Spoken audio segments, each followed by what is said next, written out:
ce livre, La lutte et l'entraide, est une contribution historique au débat politique contemporain. Ce que j'essaye de montrer, c'est que l'histoire, ici, montre des chemins qui n'ont plus été empruntés, qui ont en partie disparu et qui éclairent différemment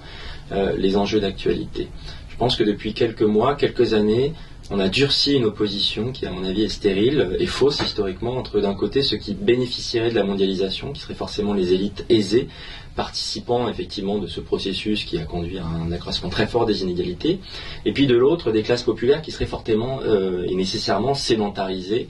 attachées à une sorte d'identité très locale et très particulariste. En réalité, ce que montre l'histoire,